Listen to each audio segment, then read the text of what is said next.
వాళ్ళకి పార్టీ అండగా ఉంటది. అవతల ఉన్నటువంటి వాళ్ళు మాత్రం ఈ పార్టీ వాడు కదా అని హింసించి ఉంటారు.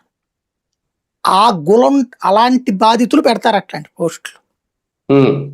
ఇంకోటి కడుపు రగిలిపోయినటువంటి వాళ్ళు ఇప్పుడు అనేక అక్రమ సంబంధాల ఉదంతాలు రోడ్డు మీదకి వస్తున్నాయి.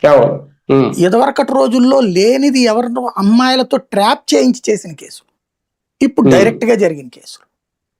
ఎంత తేడా ఉంది వీటికి? అయినా సరే నడుస్తుంది. అయినా సరే ఆనాడు జరిగిన ఫోకస్ ఈ రోజున వస్తుందా? వాస్తవంగా మీడియా పరంగా వైసీపీ ఫెయిల్యూర్ అన్న అసంతృప్తి వాళ్ళ వర్గంలో ఉంది. ఆ కడుపు మంట ఫ్లెక్సీల ద్వారా తీర్చుకుంటున్నారు. ఖచ్చితంగా అట్లాంటి ఫ్లెక్సీ బూతే, క్రైమే. నేను చంపేయండి, మీరు ఎలా చంపుతారో చూస్తున్నాం, మీరు ఎలా నాశనం చేయాలో చూస్తున్నాం, మీరు ఎలా విధ్వంసం చేయాలో చూస్తున్నాం అంటే రాక్షసులేరా మీరు? ఏం మాట్లాడతారు? అది సంస్కారం ఉందా? నీ ఇంటిని వాళ్ళు నాశనం చేస్తానంటే నువ్వు అంగీకరిస్తావా? రేపు పొద్దున్న నాశనం చేపిస్తాను వేరే వాళ్ళదంటే చట్టబద్ధంగా శిక్షించాలని చూస్తున్నాం అని అడుగు.